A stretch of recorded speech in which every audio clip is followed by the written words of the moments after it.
প্রথম সেকেন্ডে ভেঙে পড়বে আমাদের হাজার বছরের সভ্যতা।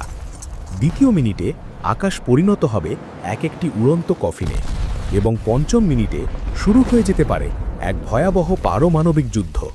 কারণ মাত্র 5 মিনিটের জন্য পৃথিবীর ইন্টারনেট বন্ধ হয়ে গিয়েছিল।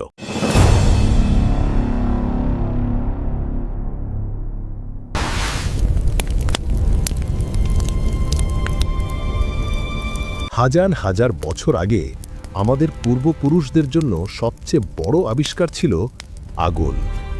সেই আগুন তাদের অন্ধকার থেকে আলো দিয়েছিল, হিংস্র পশুর থেকে সুরক্ষা দিয়েছিল এবং সভ্যতার প্রথম শিখাটি জ্বালিয়েছিল। আজকের দিনে আমাদের জন্য সেই আগুন হলো ইন্টারনেট।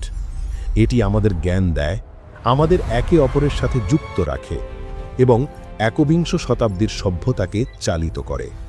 কিন্তু যদি সেই ডিজিটাল আগুন হঠাৎ করে নিভে যায় মাত্র 5 মিনিটের জন্য, আপনি হয়তো ভাবছেন একটু পরেই তো চলে আসবে, কিন্তু বিজ্ঞানীরা বলছেন সেই 300 সেকেন্ডই আধুনিক সভ্যতাকে প্রস্তর যুগে ফিরিয়ে নিয়ে যাওয়ার জন্য যথেষ্ট।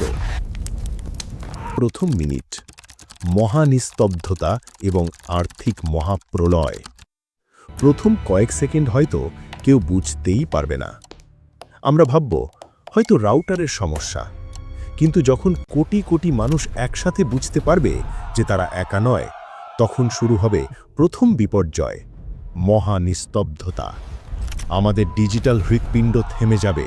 Telephone, mobile network, online banking সব কিছু এক মুহূর্তে অচল হয়ে পড়বে। যে ডিজিটাল অর্থ দিয়ে আমাদের বিশ্ব অর্থনীতি চলে তা যেন বাতাসে মিলিয়ে যাবে। শেয়ার বাজারগুলো এক মুহূর্তে ভেঙে পড়বে, কারণ লেনদেন করার কোনো উপায়ই থাকবে না। মাত্র 1 মিনিটের মধ্যেই বিশ্বের অর্থনীতিতে যে ধস নামবে তা ইতিহাসের সব অর্থনৈতিক সংকটকে হার মানাবে। কয়েক ট্রিলিয়ন ডলারের সম্পদ যেন এক মুহূর্তে বাষ্প হয়ে উড়ে যাবে। দ্বিতীয় ও তৃতীয় মিনিটে সভ্যতার পতন। দ্বিতীয় মিনিটে বিশৃঙ্খলা নেমে আসবে আমাদের রাস্তায়। আধুনিক ট্রাফিক কন্ট্রোল সিস্টেম এবং জিপিএস পুরোপুরি ইন্টারনেটের ওপর নির্ভরশীল। ইন্টারনেট ছাড়া শহরগুলো পরিণত হবে এক একটি মৃত্যু ফাঁদে। আর আকাশে হাজার হাজার বিমান তাদের কন্ট্রোল রুমের সাথে যোগাযোগ হারিয়ে ফেলবে, পরিণত হবে এক একটি উড়ন্ত কফিনে। পাইলটরা জানবে না কোথায় যেতে হবে, কোথায় নামতে হবে।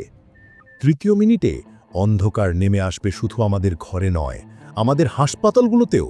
আমাদের বিদ্যুৎ ব্যবস্থা, পানির সরবরাহ, গ্যাস লাইন সব কিছুই এখন স্মার্ট গ্রিডের মাধ্যমে নিয়ন্ত্রিত হয়, যার চালিকা শক্তি হলো ইন্টারনেট।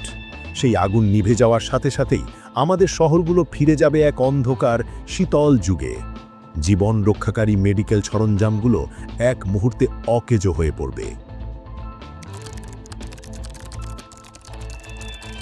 চতুর্থ মিনিটে ঘটবে এক নীরব কিন্তু সবচেয়ে ভয়ঙ্কর বিপর্যয়। আমাদের সমস্ত জ্ঞান, আমাদের ইতিহাস, আমাদের পরিচয় আজ সব কিছুই সংরক্ষিত আছে ক্লাউড সার্ভারে। গুগল, ফেসবুক, উইকিপিডিয়া এই সব কিছুই ইন্টারনেট ছাড়া অচল। ইন্টারনেট বন্ধ হয়ে গেলে সেই সার্ভারগুলো একে অপরের সাথে সংযোগ হারিয়ে ফেলবে। আমাদের হাজার হাজার বছরের সঞ্চিত জ্ঞান এক মুহূর্তে আমাদের নাগালের বাইরে চলে যাবে। এটি হবে আধুনিক আলেকজান্দ্রিয়া লাইব্রেরি পুড়ে যাওয়ার মতো এক বিপর্যয়। পঞ্চম মিনিটে চূড়ান্ত বিপর্যয়, পারমাণবিক দুঃস্বপ্ন। কিন্তু সবচেয়ে ভয়ঙ্কর ঘটনাটি ঘটবে পঞ্চম মিনিটে। বিশ্বের পারমাণবিক অস্ত্র নিয়ন্ত্রণ ব্যবস্থাগুলো একে অপরের সাথে সেকেন্ডে সেকেন্ডে যোগাযোগ রক্ষা করে চলে। যদি সেই যোগাযোগ হঠাৎ করে বিচ্ছিন্ন হয়ে যায়, একটি দেশ হয়তো ভাবতে পারে অন্য দেশ তাদের উপর সাইবার আক্রমণ চালিয়েছে এবং তাদের যোগাযোগ ব্যবস্থা ধ্বংস করে দিয়েছে। এই ভুল বোঝাবুঝি থেকেই শুরু হয়ে যেতে পারে এক ভয়াবহ পারমাণবিক যুদ্ধ। ইন্টারনেট বন্ধ হওয়ার বিপর্যয় পরিণত হতে পারে মানব সভ্যতা ধ্বংসের মহাপ্রলয়ে। যে টেকনোলজিকে আমরা আমাদের সুরক্ষার জন্য তৈরি করেছিলাম, সেই টেকনোলজি হয়ে উঠতে পারে আমাদের ধ্বংসের কারণ। ঠিক 5 মিনিট পর ইন্টারনেট হয়তো আবার ফিরে আসবে, কিন্তু যে পৃথিবীতে সে ফিরে আসবে সেই পৃথিবী আর আগের মতো থাকবে না। ভেঙে পড়া অর্থনীতি, বিশৃঙ্খল সমাজ এবং পারস্পরিক অবিশ্বাসের যে ক্ষত তৈরি হবে তা হয়তো কোনোদিনই আর পূরণ হবে না।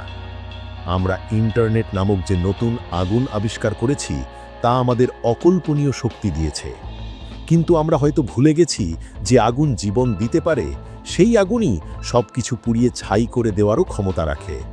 আমরা এমন এক কাঁচের ঘরে বাস করছি যার প্রতিটি দেওয়াল ইন্টারনেট দিয়ে তৈরি। আপনার কি মনে হয়, আমরা কি প্রযুক্তির উপর অতিরিক্ত নির্ভরশীল হয়ে পড়েছি?